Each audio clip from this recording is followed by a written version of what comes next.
बिस्मिल्लाहिर्रहमानिर्रहीम। अस्सलाम वालेकुम नाज़रीन, मैं हूं महरीन सब्तैन, देख रहे हैं आप मेरा यूट्यूब चैनल। नाज़रीन, इसी साल जनवरी में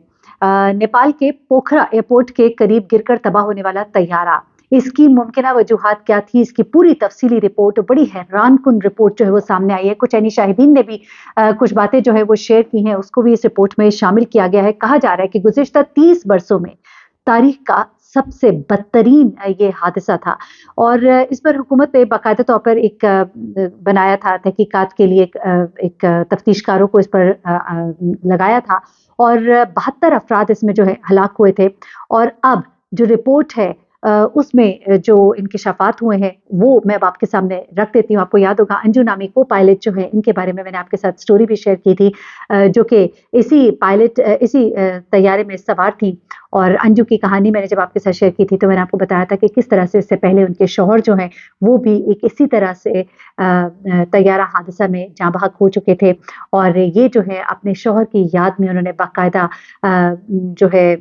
तालीम फिर ली और इस फील्ड को ज्वाइन किया। और इनकी कारकर्दगी के बारे में ये बताया जाता है कि बहुत ही टैलेंटेड थी और इनका बड़ा तजर्बा था। गालबन कई हज़ार किलोमीटर की इनकी फ़्लाइट्स का तजर्बा था इनको। अभी एग्जैक्टली तो उसकी डिटेल्स मेरे पास नहीं मौजूद, लेकिन उस वक्त मैंने आपको स्टोरी में बताया था कि किस तरह से वो भी अपने शौहर की तरह बिल्कुल एक ऐसा ही हादसा जो है वो रिपीट होता है। और ये तैयारा जो है, इसमें 72 के करीब अफराद जो है वो जाँ बहक हो जाते हैं। अब ये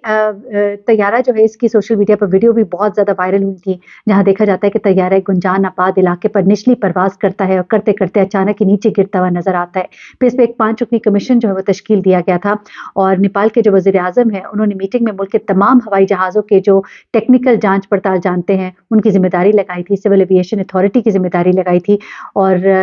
इस तैयारे का फिर जो बड़ी खबर आई थी वो ये थी कि इसका ब्लैक बॉक्स जो है वो मिल गया है। और ब्लैक बॉक्स मिलने के बाद ये कहा जा रहा था कि जो भी हादसे के अवामिल हैं वो सब के सब सामने आ जाएंगे। इसमें ब्लैक बॉक्स में आपको पता है कि फ़्लाइट का डाटा रिकॉर्ड होता है, कॉकपिट वॉइस रिकॉर्डर मौजूद होता है। उससे ये बहुत अहम होती है जो चीज़, वो ये पता लग जाता है कि आखिरी औकात में वहाँ पर क्या कुछ हो रहा था, कॉकपिट के अंदर क्या गुफ्तगू हो रही थी। क्योंकि उस गुफ्तगू से ये अंदाज़ा लगाया जा सकता है कि उस वक्त आखिरी लम्हात में किस परेशानी से दो चार थे वो, जिसकी वजह से ये तैयारा जो है ये हादसे का शिकार हुआ है।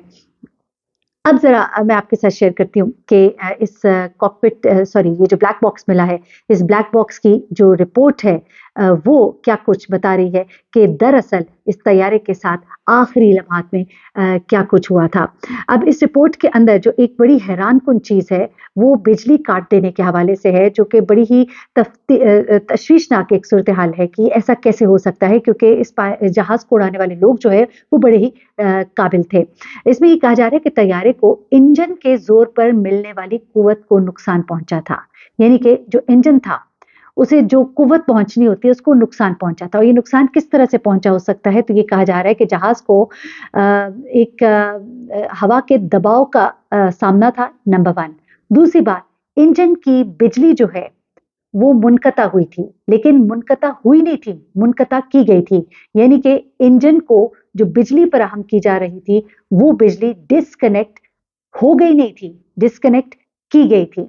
तैयारी के हमले में 4 अरकान थे, 68 मुसाफिर थे, 15 गैर मुल्की थे, 53 नेपाली थे, 5 इंडियन थे, 4 रूसी थे, 2 कोरियाई थे, आयरलैंड, ऑस्ट्रेलिया, अर्जेंटाइन और फ्रांस का भी एक-एक मुसाफिर था।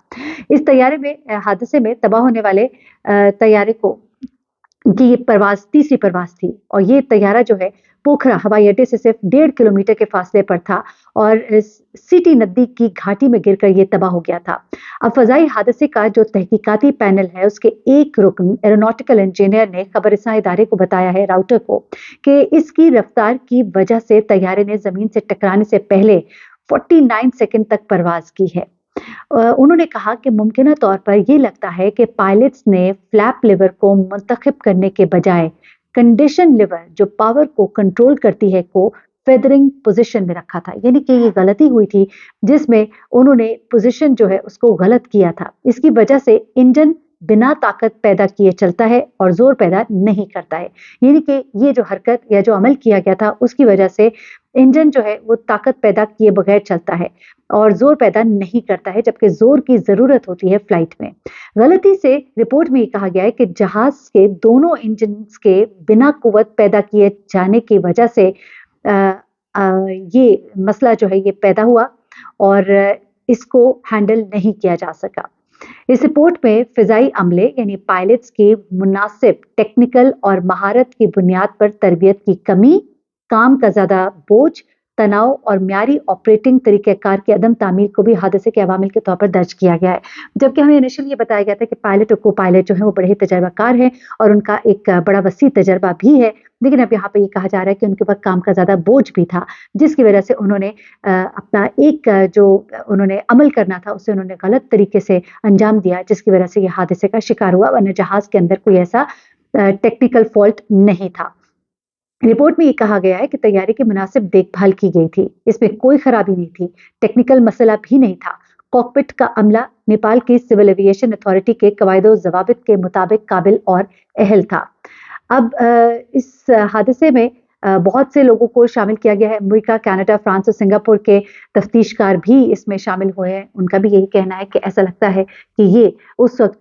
غلطی جو ہوئی ہے، ایک سنگین غلطی ہوئی ہے اور ارادے کے بغیر یہ غلطی ہوئی ہے۔ مقامی جو رہائشی ہے ان میں سے ایک رہائشی نے یہ بتایا کہ جب صبح 11 بجے کا وقت تھا، اس کے فوراً بعد طیارے کو آسمان سے گرتے دیکھ کر کس طرح وہ جائے حادثہ پر پہنچی تھی، اور انہوں نے کہا کہ جب میں وہاں پہنچی تو حادثے کی جگہ پر پہلے ہی ہجوم موجود تھا، جہاز کے شعلوں سے دھواں اٹھ رہا تھا اور پھر کچھ ہی دیر میں ہیلی کاپٹر آ گئے۔ پھر وہ بتاتی ہیں کہ پائلٹ نے آبادی یا کسی گھر سے نہ ٹکرانے کی پوری کوشش کی تھی، آخری وقت تک یہ کوشش تھی کہ ہماری زندگیاں تو داؤ پر لگ گئی ہیں لیکن ہم آبادی یا کسی گھر کو نقصان نہ پہنچائیں۔